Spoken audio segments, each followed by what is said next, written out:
Good morning. I'm Eliana 3. I serve on the youth praise team, and I'll be reading your passage today found in John 18, verses 33 to 40. Then Pilate went back into the headquarters, summoned Jesus, and said to him, "Are you the king of the Jews?" Jesus answered, "Are you asking this on your own, or have others told you about me?" "I am not a Jew, am I?" Pilate replied. "Your own nation and the chief priests handed you over to me. What have you done?" "My king is not of this world," said Jesus. "If my kingdom were of this world, my servants would fight so that I wouldn't be handed over to the Jews. But as it is, my kingdom is not from here." "You are a king then?" Pilate asked. "You say that I am a king," Jesus replied. "I was born for this, and I have come into the world for this, to testify the truth. Everyone who is of the truth listens to my voice." "What is truth?" said Pilate. After he said this, he went out to the Jews again and told them, I find no grounds for charging him. You have a custom that I release one prisoner to you at the Passover. So do you want me to release to you the king of the Jews?" They shout back, "No, this man, Barabbas." Now Barabbas was a revolutionary. Thanks, Eliana. Well, good morning. It's great to be with you today. My name is Brian. I'm one of the pastors here at GBC, and this week we are continuing a series we started last week where for quite a while we're going to be focusing our eyes on Jesus as our King and how he wants us to live for his kingdom in our world, especially in light of the current cultural moment in which we find ourselves. And to kind of set the stage for where we want to go today, I want to talk with you about a phrase that we often use that goes like this. It's a phrase that says, "Take my word for it." You ever heard people say that to you? Like, just take my word for it. You really need to go see this movie because it's really good. Just take my word for it. You really don't want to go to that restaurant. Service is terrible. Food is terrible. Just don't waste your time. Take my word for it. And what's interesting about taking people's word for it is that there are times where doing that can spare you from bad experiences in your life. So I was hanging out with a couple of my friends one time, and as we were talking, I just happened to mention that I can't stand Brussels sprouts. And one of my friends responded by saying, "Oh, that's because you haven't had them made properly. Like if you eat Brussels sprouts that are roasted in the oven with some bacon and some balsamic glaze, you'll love them. Take my word for it." Now, like immediately when someone looks at me and says, "Oh no, that food's good, you just need to cook it a certain way," red flags go up, right? But I thought to myself, "Oh, maybe I should give Brussels sprouts another chance," until my second friend, who also knew me really well, looked at me and said, "Brian, trust me, even if you make them that way, you're not going to like them. Just take my word for it." And so I took the word of my first friend, and I got some Brussels sprouts, roasted them in the oven with some bacon and balsamic glaze, ate them, gagged, and realized that I shouldn't have taken the word of my first friend and should have taken the word of my second friend. So if you take someone's word for it, it can spare you bad experiences, but it can also keep you from good experiences. Some of the best restaurants I've ever been to and best movies I've ever seen have been places that people have looked at me and said, "Don't waste your time, take my word for it." And so what I want you to hear me say, every single one of you listening to this, is that I never want you to take someone's word for it when it comes to Jesus. He is far too important for you to just take what someone else has to tell you about him and not for you to seek him out yourself. You can see this in our text, where a Roman governor named Pilate, who was overseeing an area called Judea and living in that area's capital city called Jerusalem, is brought a man named Jesus by the local religious leaders in order to undergo a trial where they're hoping to convict him so that Jesus will be executed. Now, we'll talk a little bit more about that conversation here in a moment, but what I want you to notice is the first question that Pilate asks Jesus when he begins to interrogate him in verse 33. He says, "Are you the king of the Jews?" Now, as a Roman governor, Pilate would have been in charge of this entire area called Judea. And Rome was known for being willing to rule with an iron fist. They were willing to use extreme violence in order to make sure that order was maintained within their empire, even if they had to use that violence on a large scale. But it wasn't necessarily their preference. What Rome really liked to do was to try to make sure that they put out little fires before they became huge fires that resulted in revolt. And so what that means is that Pilate would have had spies all over the place in Judea. And so when he meets Jesus here, this is not the first time he's heard of him. He's heard rumors about who Jesus is, what Jesus is doing, and probably has heard rumors that Jesus is making claims to be some kind of king. Hence the question that he asks Jesus, "Are you the king of the Jews?" And look at how Jesus responds to him. He says, "Are you asking this on your own, or have others told you about me?"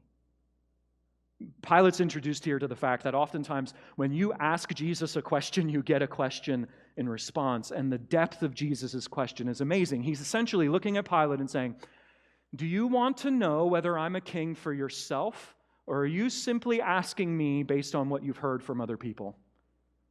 But like Pilate, are you asking this because you want to find out who I am? Are you asking this because you're taking other people's word for it? Like, he's confronting Pilate about the fact that Pilate has no desire personally to get to know who Jesus is. He simply wants to find out whether everything that he's heard about who Jesus might be is true. My goodness, that's important for us today, because if you pay attention, there's a lot of opinions out there about Jesus. A lot of opinions about who he is, what he wants for our lives, what he wants us to do in our world, especially in moments that we find ourselves in right now. All kinds of people are making all kinds of bold claims about Jesus, including me. Like, if you hang out here long enough, you'll hear me make some pretty bold claims about who Jesus is and what he wants us to do. But what's so important, though, is that every single one of us go from what we think about Jesus being something that we're potentially taking someone's word for and making it our own. Let me give you some personal experience in this to try and help make clear what I'm saying. I have a very long church background. I've been in the church my entire life. For a lot of my younger life, I was in church on Sunday morning, Sunday night, and Wednesday night. And I've been told a lot of things about Jesus. And for a long time in my life, I was basically asked just to take people's word for it. Like, I was told that Jesus is God. I was told that Jesus is also a man. I was told that Jesus is Savior, that Jesus is Lord. And as I was told that growing up, I was basically asked to take people's word for it, that these things were true about Jesus. But what had to happen in my own life was that those things I had been told about Jesus went from things that I was taking other people's word for to something I actually believed for myself. Like, I had to ask the question, do I actually believe that Jesus is God? Or am I just taking other people's word for it? And I would suggest that the same thing is true for you this morning. Maybe you have a church background like I do, where for as long as you remember, you've been in church and you've heard a lot of things about Jesus. And my question is, do you believe in him for yourself, or are you just taking other people's word for it? Maybe you don't have much of a church background at all, but you still hear things about Jesus. You hear things on social media, you hear things in church, you hear things in the news through culture warriors and different news outlets. And my question for you is, are you just taking people's word for it when it comes to Jesus, or have you believed in him for yourself? Have you sought out who he actually is? Because when you take people's word for it, you're at risk of believing that Jesus is something that he's not. Because one of the popular opinions about Jesus that exists out there right now is that Jesus is all about like unicorns and pixie dust.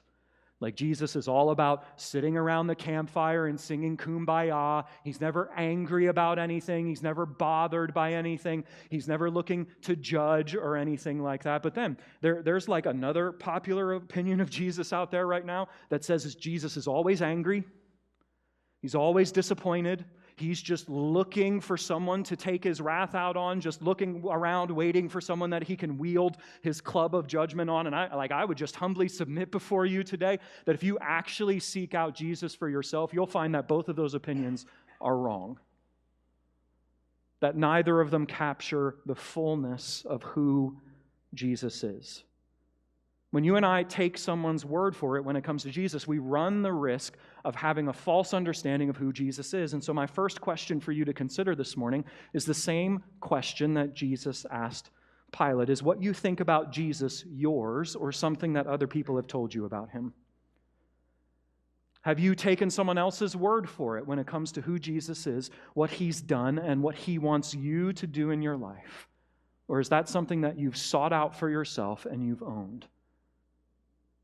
One way that I think we could do that is if we do a little bit of an exercise this morning where we spend the rest of our time talking about 3 things that we find out about who Jesus is in these verses. The first thing that we find out about Jesus is that he is our sacrificial substitute. If you look back in verse 28 of John chapter 18, we're told that very early in the morning, it was on a Friday, Jesus is brought by the local religious leaders to be tried for some kind of unknown crime and put to death for it. And we're told that the religious leaders wouldn't enter Pilate's palace because they wanted to be able to eat the Passover. So it's important that we understand everything that's going on here. The Passover was a once-a-year meal that the Jewish people in Jesus' day ate to celebrate the greatest act of redemption that God had ever done for his people up to that point. You can read about that act of redemption in the first portion of the Scriptures called the Old Testament in a writing named Exodus, where you will find Israel, God's people, under intense oppression by the nation of Egypt.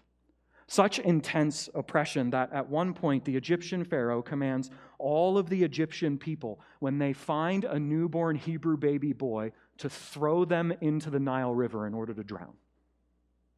And so it's under this oppression that God's people cry out for help, and God hears them, and he responds. He raises up a deliverer named Moses who brings God's justice on the Egyptians for how they've been treating God's people. And part of that justice is that God says he's going to send an angel throughout every house in the nation of Egypt who's going to bring about the death of the firstborn son in that house. He's going to visit the same thing that the Egyptians did to God's people on the Egyptians. However, God offers an opportunity for anyone who will listen to avoid that justice.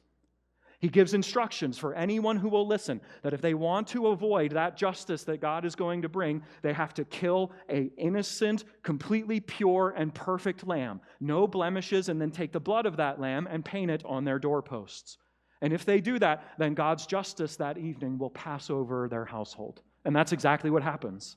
Every person who painted the blood of the lamb on their doorposts, God's justice passes over them. Their firstborn does not die. And it's because of that act of justice on God's part that Egypt lets God's people to go out and finally be God's people to live for his purposes in the world. And every year, the Jewish people of Jesus' day would eat the meal of Passover to celebrate that. You got to realize this was like the highlight of the Jewish calendar. It was like Christmas or Easter for us today. That's why there were regulations in place that if you broke one of those regulations, you couldn't eat the Passover. And one of those regulations was you couldn't go into a non-Jewish person's home or place of residence. And so the religious leaders bring Jesus to Pilate to try him, and they can't go into the house with Pilate to do the trial because of all the things going on with Passover. That's the lens you've got to remember as we read this text. And then there's this interesting exchange that says this. It says, "So Pilate came out to them and said, 'What charge do you bring against this man?' They answered him, 'If this man weren't a criminal, we wouldn't have handed him over to you.'" Do you hear what the religious leaders are saying? Just trust us, Pilate. If we didn't have any reason to charge him, we wouldn't have brought him to you. Like, they know they have nothing on Jesus. He's completely innocent. And so what they do is they come to Pilate and they say, "He deserves to die. Take our word for it." Just take our word for it. What they're hoping is that Pilate will do just that they can use their own authority and Pilate's desire and his authority to keep peace in that area so he can remain in power, and that he will put the innocent Jesus to death without a fair trial. So what I want to do is I want to put all of this together for us for a second.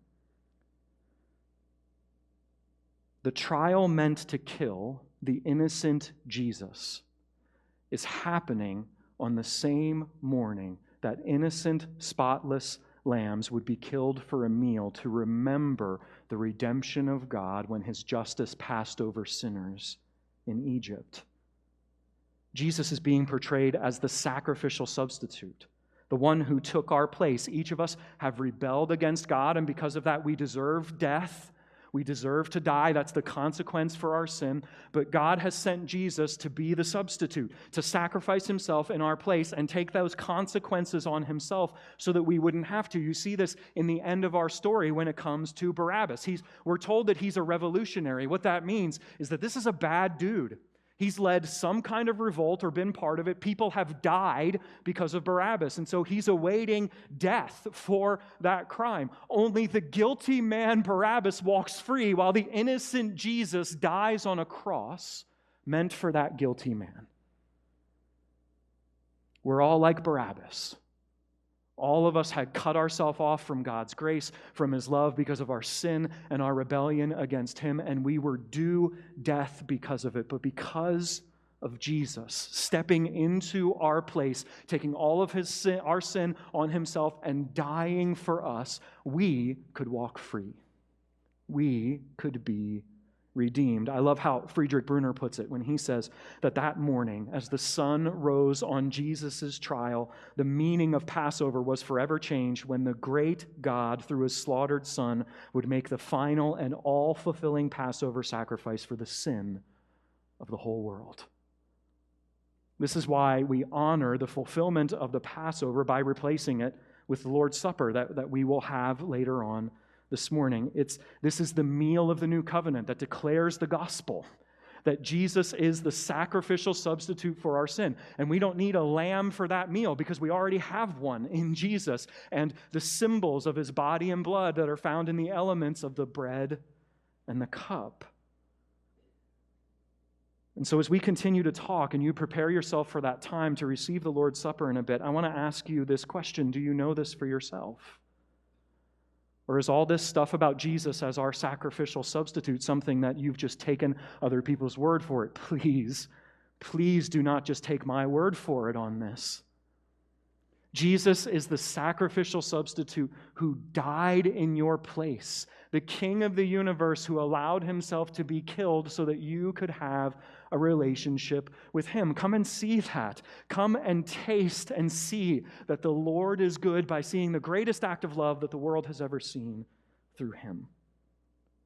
Have you actually given your life to the King who sacrificed himself for you? Or are you simply giving him lip service by taking people like me's word for it? I think the same thing could be asked for the second thing we see about Jesus here, and that is that he is the otherworldly king. Look at how the conversation continues back between Jesus and Pilate. Pilate responds to Jesus and says, "I'm not a Jew, am I? Your own nation and the chief priests handed you over to me. What have you done?" "My kingdom is not of this world," said Jesus. "If my kingdom were of this world, my servants would fight so that I wouldn't be handed over to the Jews. But as it is, my kingdom is not from here." Now, Jesus makes a really important statement here where he says, "My kingdom is not of this world." And it's important we understand what that means, and key to understanding what that phrase means is that word "of." It's a preposition in the original language, and you have to understand that you could think about that in terms of like what Jesus is saying is that his kingdom is this heavenly, spiritual kingdom that has nothing to do with our world right now, and that's just not the case. After all, when Jesus taught us to pray, he taught us to pray, "Your kingdom come and your will be done on earth as it is in heaven." Present tense. What Jesus is saying in that phrase, "My kingdom is not of this world," you can see at the end of the text when he says, "My kingdom is not from here." That's another way that you can translate that word, where Jesus is saying, "My kingdom is not from this world." My kingdom has an otherworldly origin. It finds its source and its beginning and its function in something that isn't part of our world. See, when Pilate asks, "Are you the king of the Jews?" he's asking that with a purely political mindset.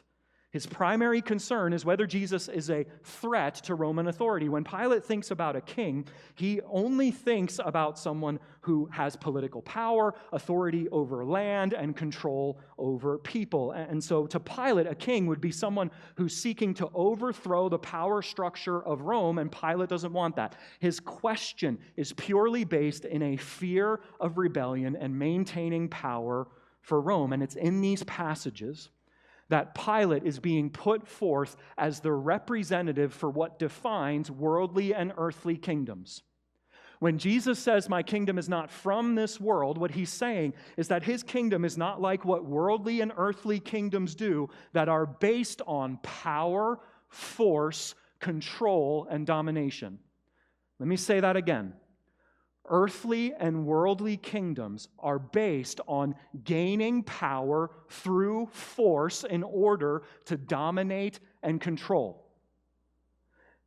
Tell me that's not the playbook we see playing out all around us right now, where there are people who are saying there's a lot to be angry about and a lot to be worried and afraid of in our world right now. And so what we need to do is we need to gain as much power as we can so that we can have control and we can dominate and make sure that all that stuff that we're angry about and worried about isn't going to happen. It's the mindset and the system that's being propagated by people on both sides of it. And what I want you to realize is that that mindset is not just something that exists politically, it exists personally as well.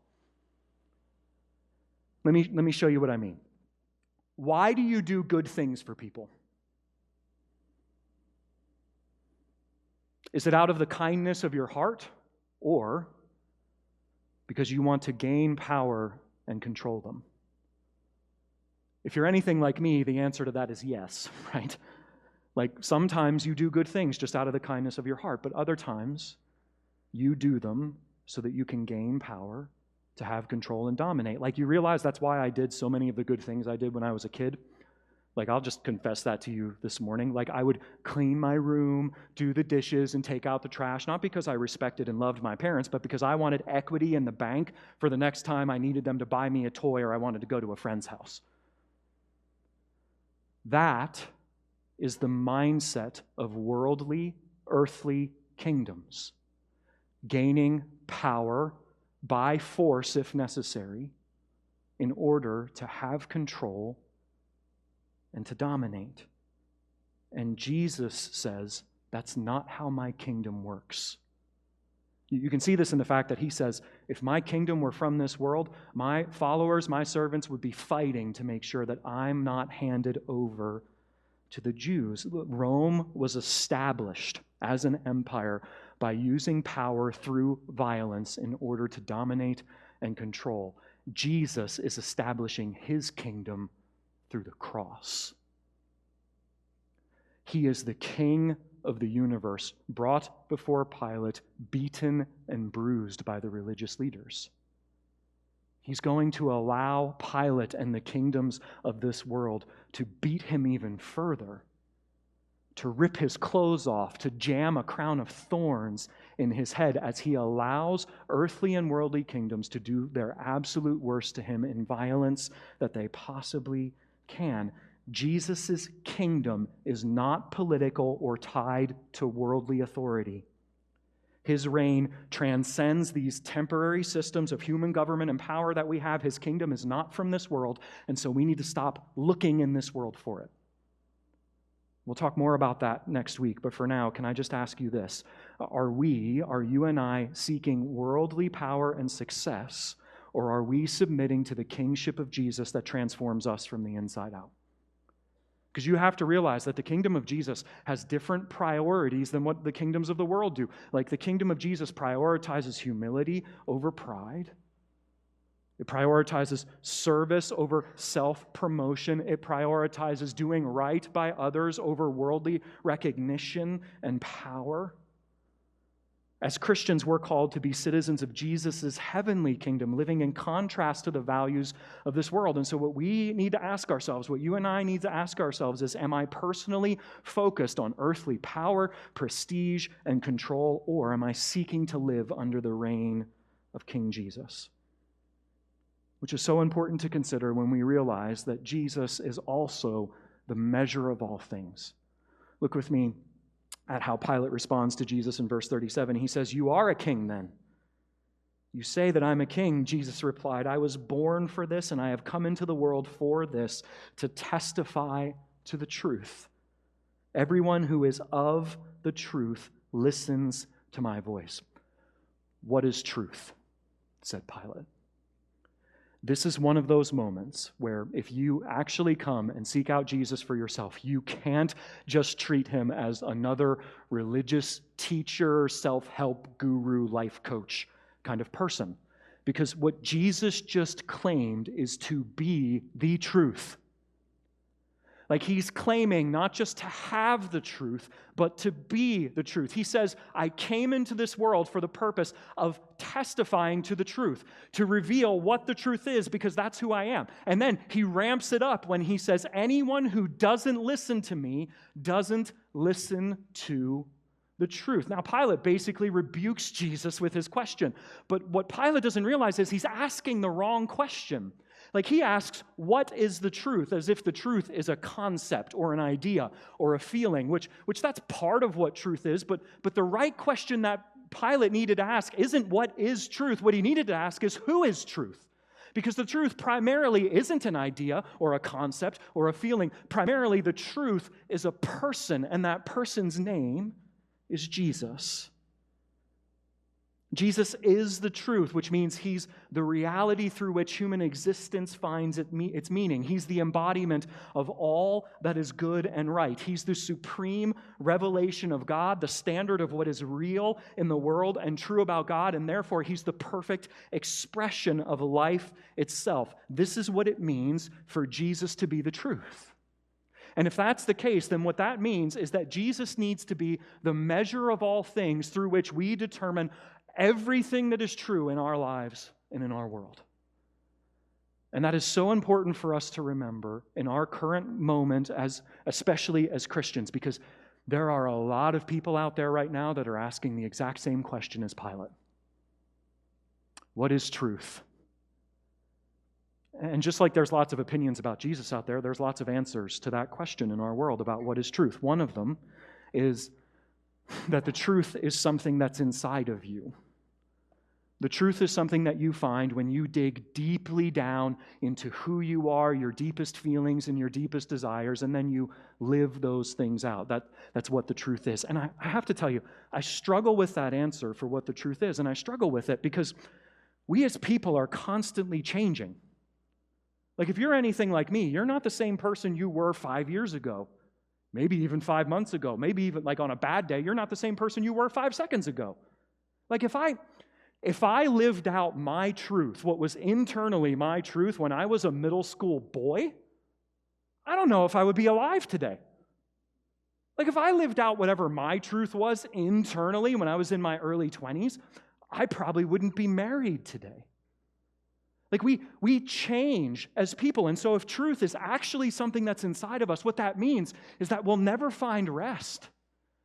We'll never find satisfaction. We'll never actually find truth because it's something that's constantly changing. We'll just spend our lives chasing after whatever my newest desires and my newest feelings are. But if the truth is a person in Jesus, then we have something on which we can center that. We have somewhere we can turn, someone we can turn to that can tell us what's true, that's never going to change, that's never going to shift, and someone in whom we can actually find rest and satisfaction. Another answer that you'll hear to that question of what is truth in our day is that, what is truth? Nothing. Nothing is truth. There is no absolute truth. And so what you and I get to do is we get to define what's true for ourselves and then live that out. Now, here's why I struggle with that one. If that's the case, if there is no absolute truth, then who gets to determine what's actually good and evil? Like if there's no absolute truth, then who gets to determine how we interact with each other? Because here's the thing, what's true for me is going to conflict with what's true for you at times. And so how do we decide who does what in that situation? Like if what's true for me is I want to punch you in the nose, and what's true for you is you don't want to be punched in the nose, who gets to win out in that? Now, the answer to that question will be, well, define what's true for yourself and live it out as long as what you do isn't harmful. But if there's no absolute truth, who gets to define what's harmful? What if me refusing to punch you in the nose feels more harmful to me than it would be harmful to you if I actually punched you in the nose? Like, are you tracking with me? If there is no absolute truth, then we don't have any foundation upon which we can define what is good or evil, what is harmful or beneficial, what is chaotic or flourishing. But if absolute truth exists, and it exists in the person of Jesus Christ, we have someone to give us that standard. We have someone who can define for us what is good and evil, what is beneficial and harmful, what is flourishing and chaotic. And I'm willing to suggest to you today that if you will come to Jesus and you will see his vision for what is good and what his vision is for human flourishing, you will find something that is absolutely breathtaking. So look for yourself. Don't let someone who has poorly exhibited what it means for Jesus to be the truth, to be the measure of all things, define what that is for you. Come to Jesus and find out yourself. Don't just take someone's word for it. Pursue the truth by pursuing Jesus. Because when we take someone's word for it, when it comes to Jesus, we run the risk of making the same mistake that happens in our passage, where Pilate, I think, is just fed up with Jesus at this point in the conversation. And so he walks back outside and he looks at the people and he says, hey, it's custom that I release to you a prisoner at this time of year every year. Do you want me to give you Jesus or do you want me to give you Barabbas? And look at how the crowd responds in verse 40. They shouted back, not this man, but Barabbas. Not this man, but Barabbas. The irony of this verse is so thick. Because in this moment, the people reject their rightful king, Jesus, and they choose a false king in Barabbas. Because here's the thing, what they're doing is they're rejecting everything that represents God's kingdom and God's kingdom values in order to accept Barabbas, who's a representative of those earthly, worldly kingdoms we talked about, gaining power through force in order to dominate and control. And if we're not careful, we will wind up doing the same thing, where we choose fake kings like Barabbas in place of the true king, Jesus. So like I said earlier, there are lots of things floating around out there right now about who Jesus is and what he wants for us in our current moment. And my question for you is, do you know Jesus well enough to spot the fakes? Like, do you know Jesus well enough to spot that same old worldly, earthly playbook of gaining power in order to control and dominate that people have just stuck Jesus' name on? Or have you been too busy taking other people's word for it when it comes to what's true with Jesus so that you couldn't recognize that sort of thing? And so as we prepare here to go to the table and to receive communion, I just want to ask you to take some time to reflect on everything that we've talked about this morning. Let me just put it to you this way again. Is what you believe about Jesus yours? Is it something you've thought through, something you've pursued, and that you have grabbed hold of for yourself? Or is what you believe about Jesus something you've been taking everyone else's word for? Could you spot the fakes? And do you know Jesus as your sacrificial substitute, otherworldly king, and measure of all things? Jesus, we live in a world that is constantly flooding us with different thoughts and opinions and assertions of who you are. Some of those things are good. Some of them are bad and evil. Some of those things are downright wrong. Some of them capture part of who you are and miss important parts, other parts of who you are. Some of them are right. And my prayer this morning, Holy Spirit, is that you would give us the discernment to know the difference. That you would help us to recognize the things going on around us right now, not just in culture and in society and in politics, but even in our own hearts that are earthly and worldly in origin, that come from the source of rebellion and evil against you. I thank you that you have revealed to us what's true about yourself and about our world and about our lives, that you are the measure of all things, that we can hold up anything in our world against to judge its worth and its value and its importance. I praise you for the fact that in revealing yourself that way, you've shown us that you're an otherworldly king, that you want to bring something into our world that does not currently exist, that's far better for it than we could possibly imagine. And I praise you for making that possible by being a king who became our sacrificial substitute. By becoming a king, by being a king who laid down and sacrificed so much of what you had to become like us. Take all of our sin on yourself at the cross and die in our place. I pray that in the ways that I have not embraced those things for myself, that you would show that to me in my heart. I pray that you would do the same for everyone listening this morning. That for my brothers and sisters, you would show them the areas that they're still taking other people's word for it when it comes to their belief in you. And I pray for anyone listening to this that might not know you, Lord, would you introduce yourself to them as your Savior, as their Savior and Lord this morning? Would you have them embrace you, place all of their allegiance and loyalty and trust in you to do with their lives what you will, promising that when we do that, we will have redemption and we will see the day when you bring that otherworldly kingdom right here to this earth and your will be done here as it is in heaven right now. We praise you and look forward to that, and it's in your name we pray, Jesus. Amen.